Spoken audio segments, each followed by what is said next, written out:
Welcome to the Chamber of Schenectady County's Business Advocacy Council interview with Paul Tonko, who is a candidate for the 20th Congressional District. I'm Jack Aernecke, and I'm pleased to be your host today. The Chamber's Business Advocacy Council is bipartisan and issue-focused. Today we'll be talking about issues that affect businesses in Schenectady County and around the Capital Region. Paul, thank you very much for being with us today. My pleasure to join you, Jack. The Capital Region is known as Tech Valley, a broad swath of the Hudson and Mohawk Valley known as Tech Valley. There are high-tech businesses, GE, Global Foundries, all of the companies that are at the Nano College, the graduates of RPI and the companies in the incubator, on and on and on I could go. One of the biggest bugaboos about those particular companies have, and I've heard it for years and years and years, is the lack of qualified people with enough education for them to hire. They often have to look outside the United States. H-1B visas have always been the big way to get some of those foreign people they want to hire in here, but there are so few of them these days. The U.S. for U.S. Citizenship and Immigration Service, they hit a cap of 65,000 H-1B visas, and last year the agency received 124,000 applications. What are your thoughts about loosening that up so there is a more able workforce for folks? There's no denying that we need sound immigration reform. I have pushed very hard in our House with various committees and with the leadership of the House, trying to encourage them to do something similar, if not exactly the same, as that which was done in the United States Senate. They had a bipartisan agreement that pushed for immigration reform that spoke to the issue as part of an economic development agenda. And it absolutely is. I recently toured with the Assistant Secretary of Energy, David Danielson, the GE R&D Center. And it was obvious walking through the hallways with the nameplates by the doors that we were a mosaic of workers that were involved with the work done at that research center, many of whom are interns who then always the pattern was very typical to hire those individuals. They only have PhD interns, and we are easily impacted by the statement made by that visit because they utilize these visas to incorporate their internship program and then land them for permanent jobs. That has changed drastically in the last few years because of the limitations you suggested in your question and because of the need for immigration reform. You know, people will say, well, what about our own students who are graduates and need jobs? We don't cultivate the PhD community as well as we should. So it's a combination of immigration policy and higher ed influence and a focus on STEM. The engineering and math curricula that need to be fostered in our schools, beginning in elementary settings. But the immigration policy is very, very vital. In fact, it was scored by the Congressional Budget Office, nonpartisan agency, that said it has a huge impact on deficit reduction. And so it's an across-the-board win if we do this immigration reform factor, and it's needed in the high-tech sector, but also in the ag area, the healthcare area, everywhere we go. We hear it from the businesses. And I'm so proud of the fact that the Schenectady Chamber joined the National Chamber of Commerce, the United States Chamber of Commerce, in advancing a communication to the House to encourage us to tackle this issue and come up with a sound solution. It's absolutely key to the success in a high-tech innovation economy and our competitiveness in that economy. And I'm glad you mentioned the other sectors too, because one of the phrases that I had heard recently from a person who runs a motel or a hotel saying I could pay and I could offer $20 an hour. I could not find an American to clean toilets. And a lot of the people who are immigrants are more than willing, as some of our forebears were, to take those kinds of jobs. There's a passion that's associated with that community that's undeniable. You sense it all the time. I talked to a person whose naturalization ceremony I attended a few months ago, and he was so proud to talk to me this weekend about how things are going. He's bearing 3 jobs. And his family's working, everyone's making it work. They're tethering the American dream, which is what immigration reform is all about. By definition, we're a nation of immigrants. I find it regrettable that we would refuse to even deal with the issue in the House. I have advanced with my colleagues letters to the leadership begging them to bring this issue to the forefront. Let us at least vote on the issue. Total denial. And I think it's seen through a political lens, and I find that regrettable. Ideally, what would you like to see with immigration reform that would still offer the protections that these restrictions were aimed to provide, given the state of the world these days? I think most importantly, there needs to be a pathway, a sound pathway to citizenship, and that we go through the system and allow for people to have this expedited route, but still dotting all the I's and crossing the T's, making certain that people who are eligible to enter into this country are given that pathway. We have cut in many ways the programs at the Naturalization Agency. We have made it tougher. We have developed longer lines, and it just shows you people are looking to enter in here. And again, because of the calculus made by the Budget Office, we're foolish for not doing it because it's a deficit reduction outcome when we do that. It's putting into play a number of workers who will then pay taxes, and the impact is one that is very favorable. What are the key immigration reforms you would like to see? Well, I think the pathway to citizenship is important. Certainly, The one that the president proposed. yes, and that the United States Senate adopted. And I think also, the clearance check. There are many clearance checks, the checkoffs that people had in terms of, the track record on an individual, making certain that, if you're a potential sound citizen, the pathway for that citizenship is then yours. And that's the biggest thing that we've needed. And having the resources at the agency so that we're not developing these long lines. The track record is clear. We have had all the checkpoints from decades ago that are associated with our culture, with our American society.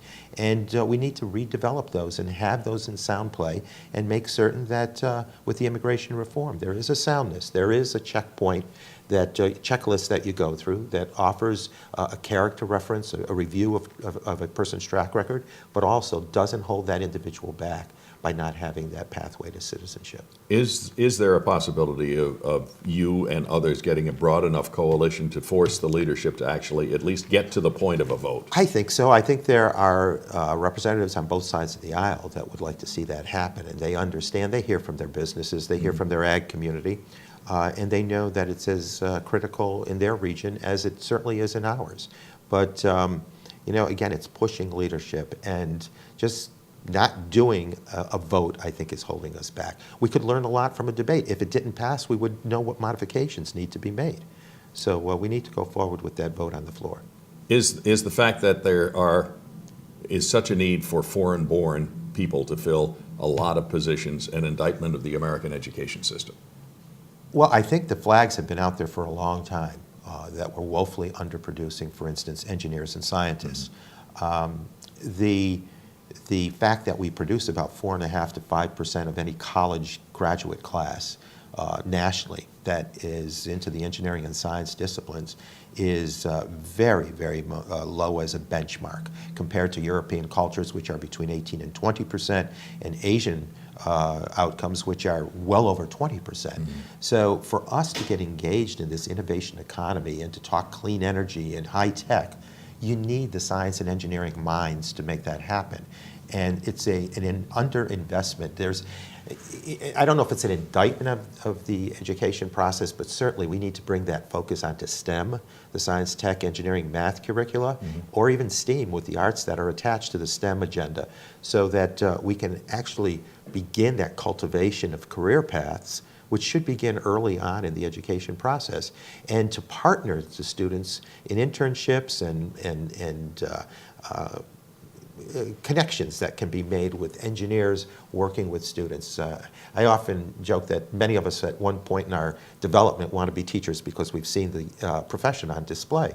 Well, we need to show students what engaging qualities there are in engineering and science so that they will perhaps consider that as a potential career opportunity. Okay. One of the other important issues as far as the Schenectady business community is UMAC, the Unified Military Affairs Council. It's dedicated to providing awareness for local military installations and ensuring their long-term viability. We've got the 109th here, the Air National Guard. We've got the Naval Operations Support Center in Schenectady, the Waterfleet Arsenal, the Milton Nuclear Power Training Unit and Navy Support Activity in Saratoga. a lot of military stuff with a lot of money coming into this area because of them, not only to continue those operations, but also the employees who were there, the stuff that they buy from the area, so on and so forth. What are you doing? There's always an effort in the Defense Department to make the budget smaller, and it's always felt that a lot of these are threats. What are you doing to make sure that they continue, that they are viable, that they are meaningful in the defense budget? Sure. Sequestration has impacted a number of these programs with cuts that were thoughtless and mindless. I voted against the Budget Control Act of 2011 because of the concept of sequestration, which is carried out over a 10-year span. So that is something that I want to continue to work at getting out of the picture so that we're doing a thoughtful, mindful approach to all of the budgeting. To the military operations of which you speak, you're absolutely right about the economic multiplier that the operations have on this region's economy. Mm-hmm. In the Navy area alone, there's about a $10,000 job impact and about a $1.4 billion economic hit, positive for this area. What I'm doing is making certain that we advance. In fact, I led the fight to get dollars installed for Kesselring for their site because of the need for naval reactors that are training the Navy fleet for submarines. Right. Without that money, we would have probably been training 450 fewer Navy nuclear eligible sailors. That was not an acceptable outcome. And so I worked with the appropriations team, the leaders of the committee, and talked to them about the impact that it would have on us and in some other sections of the country because of these cuts. They needed to have this reactor money funded for the operations and maintenance and for some computer enhancements that were done for the Ohio-class reactor. So they were threatened with huge cuts with one of those two reactors that they use as prototypes for training. We got that done. We got money to take care of the 14 budget, and now I'm working on the next budget to follow to make certain that these cuts are not again allowed. We have underproduced based on the president's numbers, by some $450 million in a cumulative sense, and about $151 million last year. So we fought, and I led that fight to make certain that we had that reactor operation and maintenance money. The same is true with CAPL, with the Knowles Atomic Center. We need to make certain that the 3,000 forces there, the 3,000 workers there as engineers and scientists and technicians are safeguarded in the work that they do. The investments made there make certain that our military is as strong as it can be. With the airlift, with the air wing, with Stratton Space, we want to make certain that, again, the resources are there for the Arctic and Antarctic mission. We'll continue to grow a reliance on those, on the air wing, and we want to make certain the resources are there. I've also worked on efforts to get the 8-propeller prop.